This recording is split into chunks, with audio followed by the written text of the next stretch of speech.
এই কাৰ্যালয়লৈ সোমাই আহিছিলোঁ কাৰ্যালয়ৰ চৌহদটো কিন্তু যি ধৰণে চাফ চিকুণ হৈ থাকিব লাগে কিন্তু সেই পৰিৱেশটো আমি দেখিবলৈ পোৱা নাই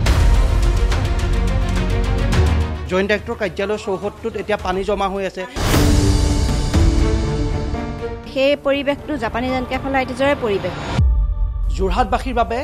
এটা অত্যন্ত গুৰুত্বপূৰ্ণ খবৰ আমি সত্যতা তথ্যৰ জৰিয়তে দিবলৈ ওলাইছোঁ যোৰহাটবাসী ৰাইজ অত্যন্ত সাৱধানতা অৱলম্বন কৰাৰ সময় আহি পৰিছে কাৰণ যোৰহাটত জাপানীজ এনকেফেলাইটিছ ৰোগে ভয়াৱহ ৰূপ ধাৰণ কৰিছে বৰ্তমানলৈকে আমাৰ হাতত যি তথ্য আহি পৰিছে জাপানীজ এনকেফেলাইটিছ ৰোগত আক্ৰান্ত হৈ দুজনে ইতিমধ্যে মৃত্যুবৰণ কৰিছে বিশেষকৈ কালি 16 বছৰীয়া এজন কিশোৰ যোৰহাটৰ জানখনাৰ 16 বছৰীয়া এজন কিশোৰ তেওঁৰ যোৰহাটৰ যোৰহাট চিকিৎসা মহাবিদ্যালয়ৰ ICUত ভৰ্তি হৈ আছে তেখেতেও মৃত্যুবৰণ কৰিছে সমান্তৰালভাৱে আৰু এটা কথা জনাব বিচাৰিছোঁ যোৰহাটৰ এয়াৰফ'ৰ্চত কৰ্মৰত এজন ব্যক্তিৰ পিতৃয়ে তেওঁৰ পুত্ৰৰ খবৰ কৰিবলৈ আহিছিল বা পুত্ৰৰ কাষলৈ আহোঁতে তেওঁৰ জাপানীজ এনকেফেলাইটিছ ৰোগত আক্ৰান্ত হৈ যোৰহাটৰ মিছন হস্পিটেলত ভৰ্তি হৈ আছিল কিন্তু কালি তেওঁ অত্যন্ত সংকটজনক অৱস্থাত হোৱাৰ বাবে যোৰহাট এয়াৰফ'ৰ্চৰ পৰা এয়াৰ এম্বুলেন্সৰ জৰিয়তে দিল্লীলৈ উন্নত চিকিৎসাৰ বাবে লৈ যোৱা হৈছে এনেধৰণেই যোৰহাটত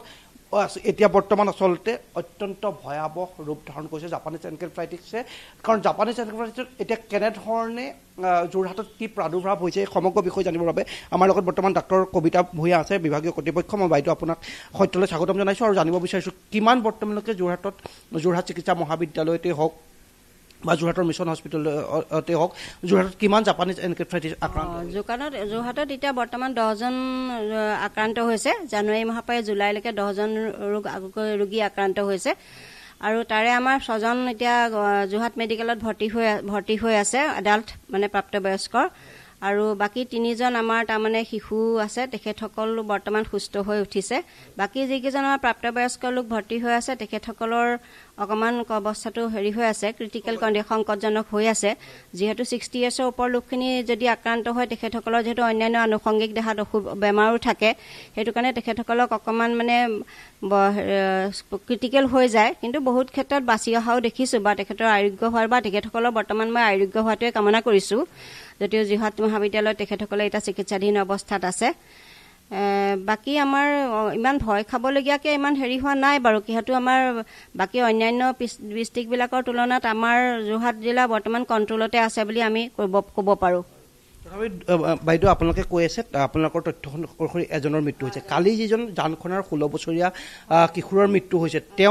কিন্তু তেওঁৰ দেহতো জাপানীজ এনকেফেলাইটিছ ধৰা পৰিছিলে বাইদেউ তেখেতৰ দেহত যদিও জাপানীজ এনকেফেলাইটিছ ধৰা পৰিলেও তেখেতৰ আনুষংগিক অন্যান্য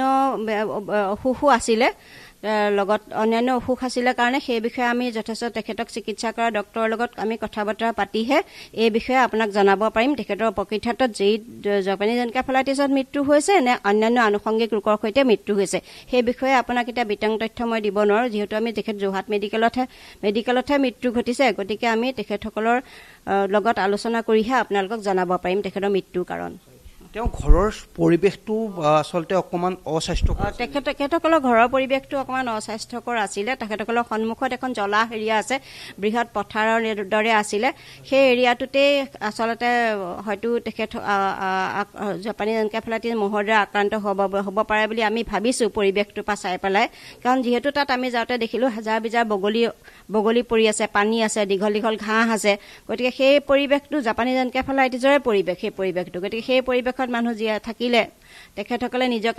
নিজকে সুৰক্ষা দি থাকিব লাগিব সেই সময়ত ঘৰৰ চাৰিওফালে তেখেতসকলে ধোঁৱা দিয়ক গোটেই গাঁওখনৰ মানুহে তেখেতসকলে আমি এৱেৰনেছ মিটিং দিছোঁ তেখেতসকলক গতিকে তেখেতসকলে পানী যাতে জমা হৈ নাথাকে সেইটো চাইডে যাতে তেখেতসকল নাযায় বা তেখেতসকলে গাহৰি অলপ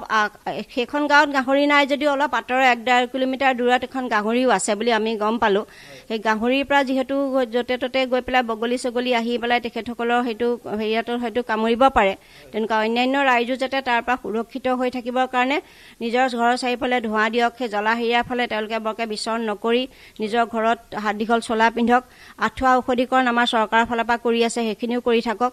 আৰু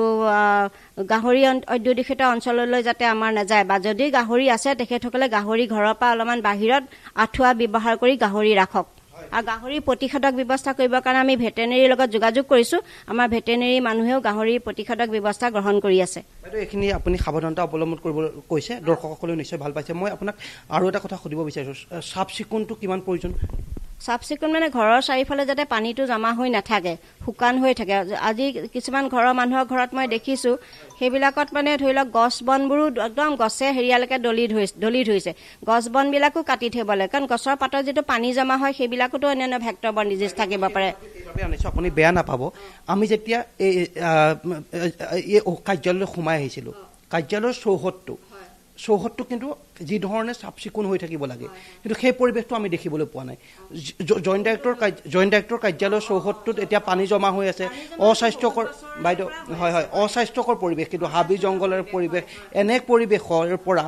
এনে এটা বাৰ্তা দিবলগীয়া হয় আপোনালোকৰো চাগে বিমূৰত পৰিব লগা হয় বাইদেউ যে চাফ চিকুণকৈ আপোনালোক থাকক কিন্তু আপোনালোকৰ চৌহদটোৱে বাইদেউ কিন্তু আমি যি পৰিৱেশ দেখিছোঁ এটা অস্বাস্থ্যকৰ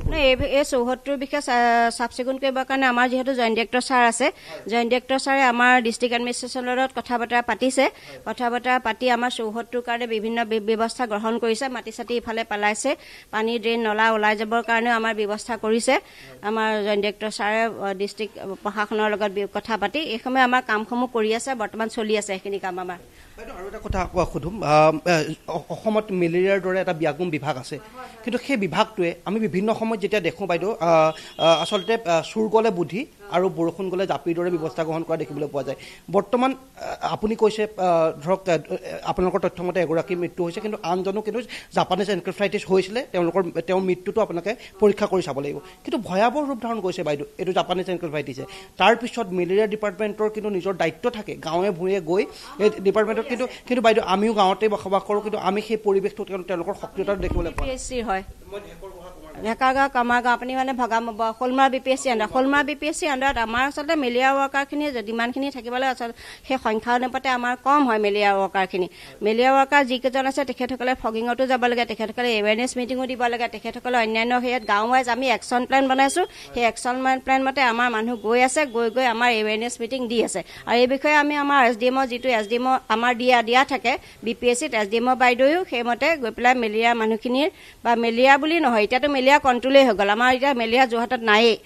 কিন্তু সেইধৰণে আমাৰ যেতিয়া জাপানীজ এনকেফেলাইটিছটো যাতে আকৌ মেলেৰিয়াটোৰ দৰে আমি কণ্ট্ৰল কৰিব পাৰোঁ সেইধৰণে আমাৰ এৱেৰনেছ মিটিংখিনি আঁঠুৱা ঔষধীকৰণ ভেকচিনেশ্যন আমি এডাল্ট ভেকচিনেশ্যনৰ কাৰণে আমাৰ এতিয়া আমি আলোচনা কৰিছোঁ আমাৰ এতিয়া কাইলৈ পৰহিলে ভিচিয়ে হৈ আছে ছাৰহঁতৰ লগত অকল যোৰহাটতেই নহয় গোটেই অসমতে এইবাৰ ছাতি ধৰিছে গোটেই অসমতে বহুত কেছ হৈছে গতিকে সেইখিনি আমাৰ ভেকচিনেশ্যনৰ কাৰণে আমাৰ চিন্তা চৰ্চা কৰিছে চৰকাৰে সেইখিনি দিব 60 ঊৰ্ধ্বৰ ব্যক্তিসকল বেছি সাৱধানতা 60 ঊৰ্ধ্ব ব্যক্তিসকলে বেছি সাৱধানতা অৱলম্বন কৰিব লাগে কাৰণ তেখেতসকলৰ ইমিউনিটিটো এনেও কম থাকে গতিকে তেখেতসকলক এতিয়া আমি কালি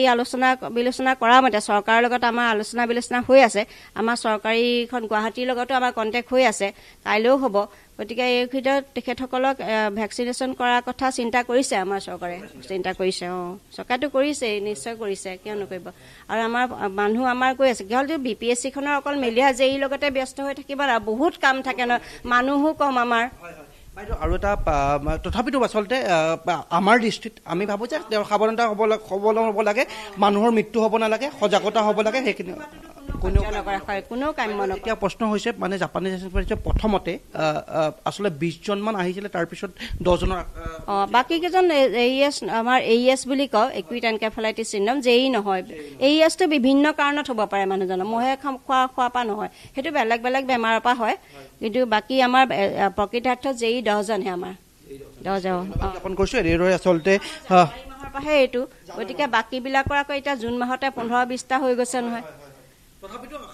সাৱধানতা অৱলম্বন এজনৰ মৃত্যু হোৱাতে দুখজনক বেদনাদায়ক নহয় জানো মানুহ কিয় মৃত্যু ঘটিব লাগে সেইবাবে আমাৰ ফালৰ পৰা যিখিনি কৰণীয় আৰু এই ক্ষেত্ৰত আমি অন্যান্য ক্লাব ঘৰৰ পৰা আৰম্ভ কৰি নামঘৰ ক্লাবঘৰ NGO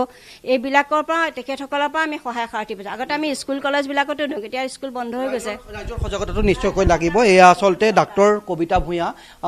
ভূঞা বাইদেৱে এনেধৰণে মন্তব্য প্ৰকাশ কৰিলে কিন্তু মই পুনৰ কৈছোঁ আচলতে বাইদেউহঁতে চৰকাৰী যিহেতু তথ্য তেওঁলোকে দিব লাগে তেওঁলোকে কথাখিনি সংবাদ মাধ্যমৰ তেনেকেই ক'ব লাগিব কিন্তু আমি যোৰহাটৰ ৰাইজক কিন্তু সাৱধান অৱলম্বন কৰিবৰ বাবে বাৰে বাৰে অনুৰোধ জনাইছোঁ যিহেতু এজন তেওঁলোকে কৈছে এগৰাকী মহিলা জাপানীজ এনকেফেলাইটিছৰ মৃত্যু হৈছে কালি যিজন 16 বছৰীয়া কিশোৰ মৃত্যু হৈছে তেওঁ কিন্তু জাপানীজ এনকেফেলাইটিছ ধৰা পৰিছিলে শৰীৰত গতিকে তেওঁ ICUত তেওঁ এডমিট হৈ আছিলে কিন্তু ইয়াৰ চৰকাৰীভাৱে তেওঁলোকৰ কিছু সেই মৃত্যুৰ পৰীক্ষা নিৰীক্ষা কৰিবলগীয়া আছে তাৰপিছত তেওঁলোকে ঘোষণা কৰিব জাপানীজ এনকেফেলাইটিছৰ মৃত্যু হৈছে নে কি হৈছে কিন্তু জাপানীজ এনকেফেলাইটিছৰ ৰোগে এতিয়া যোৰহাটত ভয়াৱহ ৰূপ ধাৰণ কৰিছে আমি বাইদেউৰ লগত কথা পাতিলোঁ আৰু জইণ্ট ডাইৰেক্টৰ অফিচ কাৰ্যালয়টো যেতিয়া আমি সোমাই আহিছিলোঁ পৰিৱেশটো কিন্তু আমি স্বাস্থ্যকৰ পৰিৱেশ দেখা নাছিলোঁ এক অস্বাস্থ্যকৰ পৰিৱেশ যেনে তেনে পানী জমা হোৱা পৰিৱেশ দেখি আহিছিলোঁ এই কাৰ্যালয়টোৰ পৰা যিহেতু এই পৰিৱেশবোৰ কণ্ট্ৰল কৰিব লাগিব সেইবাবে আমি আহ্বান জনাইছোঁ যোৰহাটৰ জইণ্ট ডাইৰেক্টৰ কাৰ্যালয়টো যাতে এটা স্বাস্থ্যকৰ পৰিৱেশত থাকক নহ'লে এই অস্বাস্থ্যকৰ পৰিৱেশৰ পৰা যোৰহাটীয়া ৰাজ্যক কেনেধৰণে স্বাস্থ্যকৰ পৰিৱেশত থাকিবলৈ তেওঁলোকে আহ্বান জনাব কাৰণ উপদেশতকৈ আশীৰ্বাদ আমি সেইটো আহ্বান জনাইছোঁ আৰু যোৰহাটীয়া ৰাইজক সাৱধানতা অৱলম্বন কৰিবৰ বাবে